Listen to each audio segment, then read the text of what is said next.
Bonjour mesdames, bonjour messieurs. Je me présente, je suis Cédric Dupré, je suis le dirigeant de la société Digital Predict Innovation.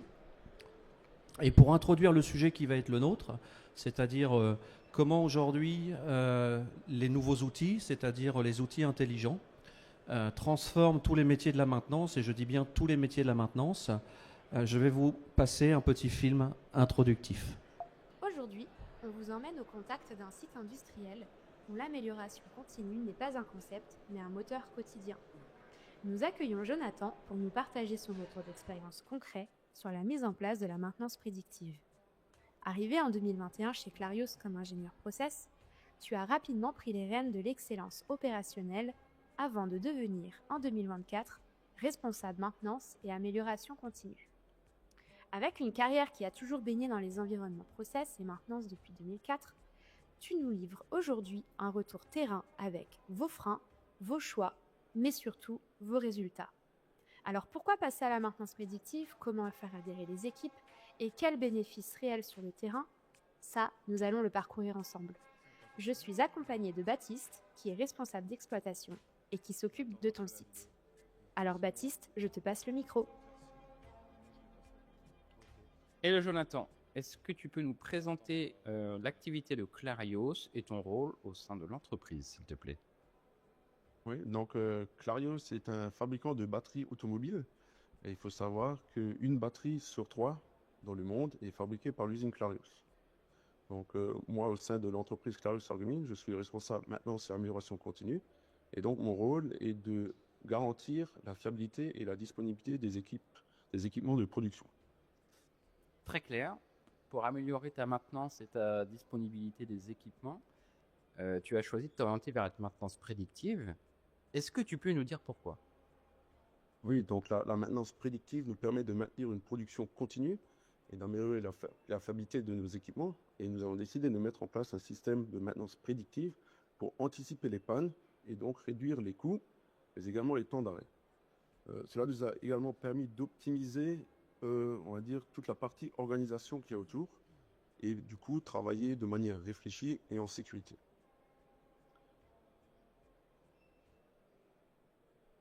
Très bien, donc dans ce petit film, ce qui est intéressant, c'est qu'il y a deux, trois notions qui sont données par ce client utilisateur.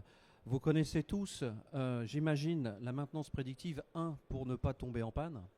J'aurais tendance à prendre les choses différemment. Déjà, vous avez des possibilités de technologie, parce que quand on parle maintenance prédictive, souvent on rabaisse ça uniquement au segment de l'analyse vibratoire. On verra aujourd'hui que la maintenance prédictive s'adresse à tous les métiers. Ce qui est intéressant dans ce film, c'est que le client explique aussi que ça va avoir un impact sur les services connexes à la maintenance. Ça va dire que le fait de pouvoir aussi valider qu'une machine est en parfait état, sans aucune prise de risque, va permettre effectivement d'avoir une influence sur l'organisation du travail, sur la charge de travail des services achats, etc., etc. Donc le premier message que j'aurais à passer, c'est que la maintenance prédictive, bien entendu, est un outil de maintenance, mais avec un impact beaucoup plus large en termes de performance et d'utilisation des ressources que pour la maintenance proprement dite. Alors aujourd'hui, quels sont les défis dans lesquels se trouvent tous les industriels? J'invente strictement rien en disant que le premier défi, c'est un défi d'excellence opérationnelle, avec tout ce que nous pouvons y mettre à l'intérieur. Si cette tâche n'était pas suffisante, le deuxième défi qui est venu se greffer à ça, c'est les enjeux de décarbonation très forts aujourd'hui pour nos industries françaises. On peut encore complexifier le sujet, ça veut dire que tous ces défis se passent dans un écosystème avec une pénurie de main-d'œuvre technique, et je vous apprends rien, évalué à environ 25 000 postes vacants en maintenance dans l'industrie française. Rapidement, les causes de ce déficit en main-d'œuvre. Alors, il est avant tout démographique. On pourrait y rajouter aussi tout le bashing qui a été fait ces dernières années au niveau de nos belles industries. et bien entendu le manque d'attractivité des filières pour nos jeunes générations. Alors les impacts, une diminution de notre compétitivité, on en entend parler tous les jours, une difficulté à innover et un impact RSE certain. Aujourd'hui, j'entends souvent les responsables de sites industriels dire que la maintenance prédictive est à la croisée des chemins de l'industrie. Ce n'est pas moi qui le dis, je ne fais que de le répéter. Par contre, ce que j'en comprends, c'est que je pourrais, moi, par rapport à ce que je vis tous les jours et par rapport à mes clients utilisateurs, c'est les classer, ou tout du moins les caricaturer en deux lignes. Un, ils ont tous le point commun de vouloir produire plus ou au moins tout autant. Le deuxième point commun, on l'a abordé tout à l'heure, c'est le problème de ressources. Tous les managers m'expliquent au quotidien leurs difficultés à recruter des profils techniques, les former, et fait plus récent pour les jeunes générations, d'ailleurs sans aucun jugement de valeur, les fidéliser. On rajoute à ça en moins de temps, puisque le levier de la compétitivité demeure le taux de disponibilité des outils industriels, avec un budget maintenance qui doit être contenu, puisque je n'apprends, je pense, rien à personne dans cette salle, que la maintenance, c'est une charge variable, donc qui impacte directement le compte de résultat du site. Très rapidement, donc ce qu'on peut comprendre dans l'évolution de notre beau métier de la maintenance, c'est que la maintenance curative, on en sort ou on en est sorti, on n'en veut plus, on ne peut plus exposer nos personnels à un risque d'accident certain, à courir partout. On a besoin d'améliorer le taux de disponibilité. Enfin, bon, il y a plein de raisons, je pense que vous les avez autant que moi. La maintenance préventive, ça a été notre repère pendant des années, puisqu'on a tous été formés à la maintenance préventive quand on a été dans des métiers techniques. Sauf qu'aujourd'hui, nous n'avons plus les ressources, nous n'avons plus l'argent et nous cherchons à diminuer les arrêts de l'outil industriel, donc essayer de réduire la voilure de la maintenance préventive. Donc, on a trouvé il y a quelques années maintenant, parce que ça vous échappe pas, je grisonne, donc il y a à peu près 20 ans, est arrivée la maintenance conditionnelle, de l'ultrason, analyse électrique un peu poussée, analyse vibratoire et beaucoup d'autres technologies. Avec des outils portables, on a formé des ingénieurs, on a formé des gens sur vos sites. Ce qu'on a tous réussi à faire ensemble, on a réussi à fiabiliser à peu près 5 à 10% du parc industriel. Alors, c'est pas qu'on n'avait pas la volonté de faire mieux, c'est simplement que, encore une fois, le problème de ressources et le problème de moyens nous limitent. Aujourd'hui, la technologie nous permet de faire différemment. Alors, la technologie, c'est quoi ? Eh bien, c'est des capteurs intelligents, c'est des réseaux de communication. Bien entendu, c'est aussi l'arrivée de l'IA dans les métiers de la maintenance qui permet, en quelques secondes, non seulement de faire des autodiagnostics, donc de rendre devant la machine une aide à la décision immédiate, mais surtout, le gros intérêt, c'est que ça va pouvoir vulgariser des technologies en les rendant abordables au plus grand nombre. Et ça a un impact considérable. Alors, bien entendu, vous allez me dire, et je l'entends tous les jours, il y a des freins. Je me suis amusé à faire mon petit palmarès des 3 freins principaux que je peux entendre. Le premier, c'est l'IA va faire le travail à ma place. Ok, on peut effectivement avoir cette crainte, sauf qu'en fait, c'est tout le contraire qui se produit, puisque on n'a pas la ressource,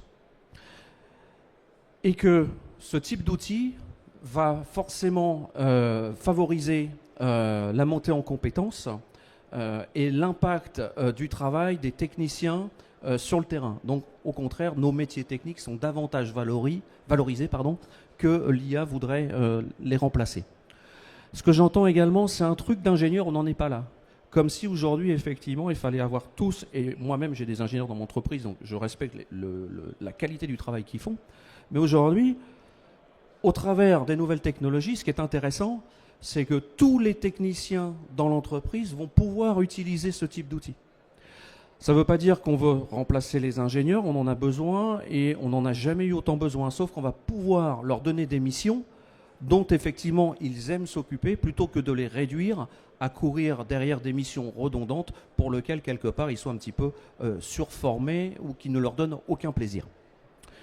Troisième levier, j'ai pas 3 jours à y consacrer. Donc en fait, on veut bien accepter courir 365 jours dans l'année derrière les pannes. On ne veut pas prendre 24 ou 48 heures de son temps pour essayer de réfléchir comment on peut faire autrement. Alors heureusement, je rencontre aussi beaucoup de leviers d'adhésion, majoritairement. Donc forcément la valorisation des savoir-faire.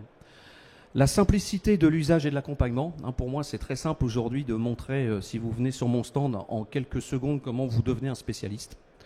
Et puis, bien entendu, pour favoriser l'adhésion, il va falloir sortir de cette notion d'outil et raisonner plutôt à votre échelle, quelle est ma stratégie d'amélioration.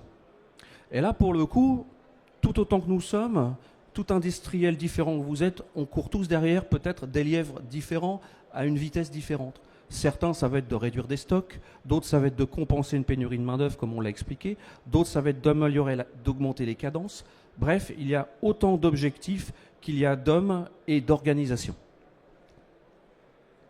Le point commun, c'est qu'il va falloir fédérer, expliquer et partager, bien entendu, les succès, les échecs, donner du sens à l'outil pour que l'outil ne soit pas un gadget de plus.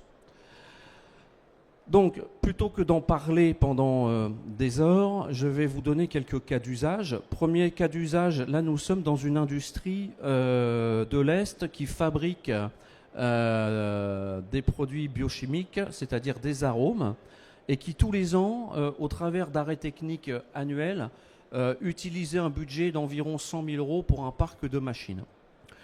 Ce dirigeant technique a eu le leadership qui nous manque souvent dans nos services, et je dis ça de façon très humble. On est tous convaincus, sauf que tout le monde attend que le copain ou le collègue d'à côté prenne l'initiative, et globalement, rien ne bouge, ou on attend que les autres fassent bouger. Ce monsieur-là a fait, un monsieur qui a 30-35 ans, il a pris le risque, si je puis dire, parce qu'à l'origine, dans toute bonne initiative, il y a une prise de risque. Il a investi 20 000 € dans un système de maintenance prédictive, qui lui a permis, dès la première année, de réduire de 80% le budget de son arrêt technique. Je vais lui laisser la parole. J'ai un problème à chaque fois avec les prises de parole. Merci.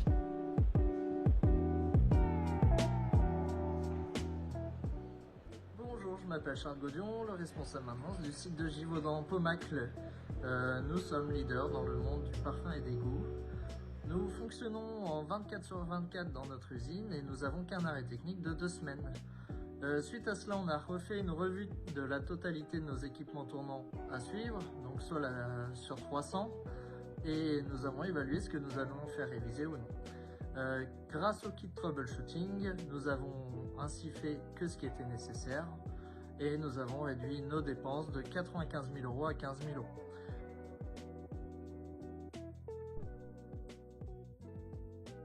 Allô ? Oui, ce que M. Charles Gaudion nous explique, c'est qu'en fait, il a réduit de quasiment 70-80% son budget. Alors, il n'a pas sauté au plafond dès la première année, je le connais bien. En fait, il a attendu, il ne s'est rien passé en termes de panne dans l'année. Ça veut dire que le budget qui devait passer dans cet OPEX, il l'a réinvesti en partie dans de nouveaux outils qui lui permettent effectivement de fiabiliser encore davantage. Et en fait, il est rentré dans cette spirale qui fait qu'aujourd'hui, on peut dire qu'il finance la fiabilité non pas sur du gain, sur de la dépense, pardon, mais sur du gain. Le modèle a été tellement bon que Zurich en a fait un cas d'usage.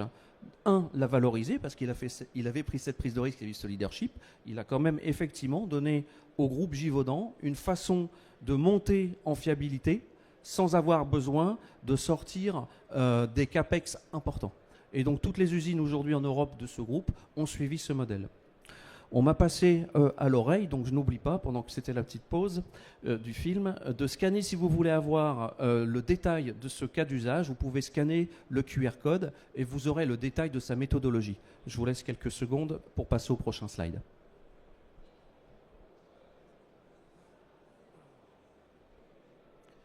Bien, donc deuxième cas d'usage, strictement rien à voir avec le domaine de la fabrication des arômes, on est en pétrochimie.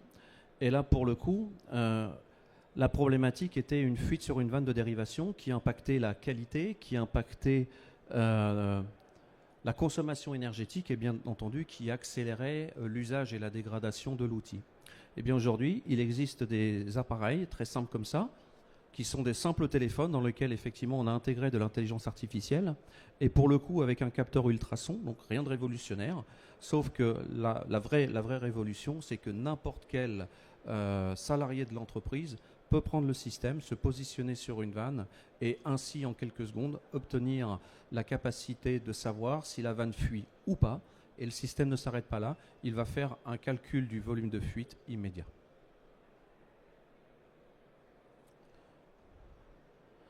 Merci la régie.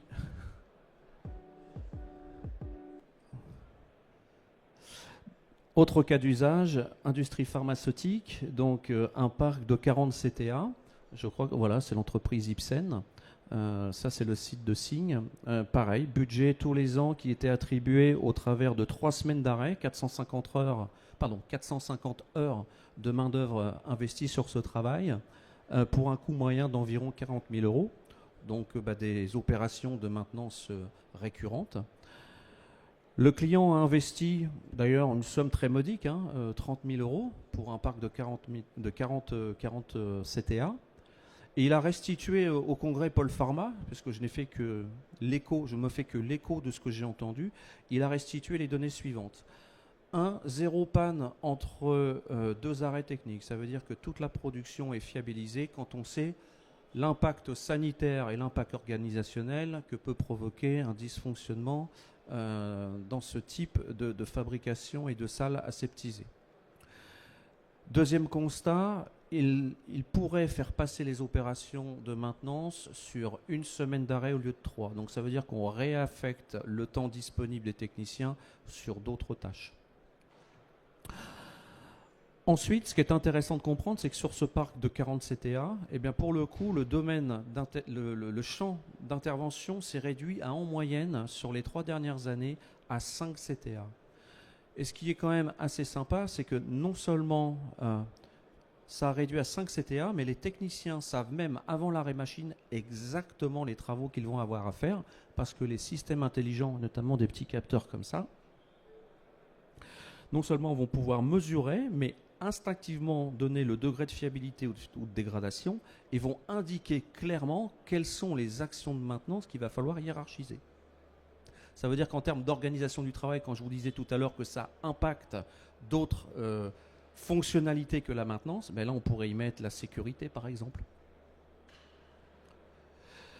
Et puis bien entendu, ça vous passerez pas à côté que le coût annuel a fondu à 10 000 euros, donc un gain immédiat de 28 000 euros par an. Bien entendu, sur ce modèle, toutes les usines Ipsen et celles qui sont devenues Mayoli par la suite sont parties dans cette méthodologie. Autre cas d'usage, et cette fois-ci, c'est pour vous montrer un petit peu l'étendue de la maintenance prédictive et des systèmes intelligents. Eh bien, on peut très bien aujourd'hui avoir la même approche sur des bobinages de moteurs électriques, d'alternateurs, de transformateurs qui alimentent vos usines, soit de façon nomade, soit en mise sous contrôle permanente. Et ça, c'est le propre de tous les outils que je vous présente. J'ai ici un autre cas d'usage, vous pouvez le scanner avant que Marine me le susurre à l'oreille. C'est une industrie maritime. On imagine assez bien le coût et le risque de l'avarie en mer lorsque l'on perd par exemple un moteur de propulsion. Un élément essentiel dans ce type de moteur, bien entendu, va être la lubrification. Eh bien, le client aujourd'hui a la possibilité, soit de façon encore une fois nomade ou une mise sous contrôle permanente, de pouvoir avec certitude savoir que l'huile est en parfait état de lubrification. Le système ne s'arrête pas là. Dans ce cas, le système calcule le délai moyen avant le prochain contrôle. Et puis, bien entendu, s'il y a un défaut du lubrifiant, il va alerter au bon moment. J'espère que j'ai réussi à vous faire passer le message qu'aujourd'hui, la maintenance prédictive et les outils intelligents ne peuvent pas être réduits à simplement de l'analyse vibratoire ou de l'analyse acoustique, mais les plateformes qui vont vous servir à fiabiliser doivent être des plateformes ouvertes, doivent être des plateformes qui font gagner du temps à vos techniciens, doivent être des plateformes évolutives et surtout des plateformes qui peuvent s'immiscer dans une stratégie globale d'amélioration de la performance. Voilà, je me tiens à votre disposition avec mes équipes au stand H66. Et si le sujet fait sens, vous fait sens, nous avons également une chaîne podcast où nous donnons le micro cette fois-ci à des clients utilisateurs de tout univers. Alors ça peut être du directeur de site en passant par la personne qui fait le graissage, à la personne qui contrôle la conformité, bref, à différents segments techniques ou industriels qui expliquent le chemin, pourquoi ils ont pris ce chemin, qu'est-ce qui a favorisé la réussite, qu'est-ce qui a été un échec, quels sont les résultats concrets. Donc n'hésitez pas, la chaîne podcast, c'est Oser la maintenance connectée. Merci.